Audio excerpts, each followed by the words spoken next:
கலையரசன், பிரியாலயா தம்பதிகள் காதலித்து திருமணம் செய்து கொண்டவர்கள். பிரபலமான யூடியூப் செலிபிரேட்டிகளில் இவர்களும் ஒருவர். யூடியூபில் வீடியோ பதிவிட்டு அதன் மூலம் சம்பாதிப்பதை முழு வேலையாக வைத்து இருக்கிறார்கள்.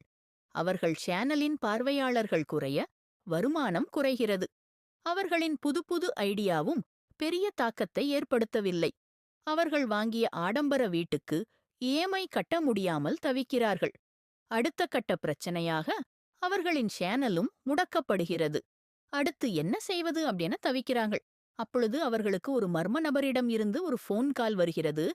அதுல உங்க வீட்டுக்குள்ளே இருந்தே 7 நாட்கள் ஒரு கேம் விளையாடுங்கள், நான் டாஸ்க் தருகிறேன், அதை செய்து முடியுங்கள், அதை நான் பிரைவேட்டாக ஒளிபரப்பு செய்கிறேன், உங்களுக்கு பணம் தருகிறேன் என்று ஆசை காட்டுகிறான். அவர்களும் வேறு வழியில்லாமல் வீட்டுக்குள்ளே இருந்தபடியே அந்த நபர் சால்படி பிக்பாஸ் பாணியில் கேம் விளையாட ஆரம்பிக்கிறார்கள். அந்த டாஸ்க் காரணமாக அவர்கள் இழந்தது என்ன? கணவன் மனைவிக்கிடையே இருந்த உறவு என்ன ஆனது? காதல் தம்பதிகள், ஆனா அவர்களின் காதல் என்ன ஆனது? அந்த மர்ம நபர் யார் என சொல்வது ட்ரெண்டிங் படத்தின் மீதி கதை.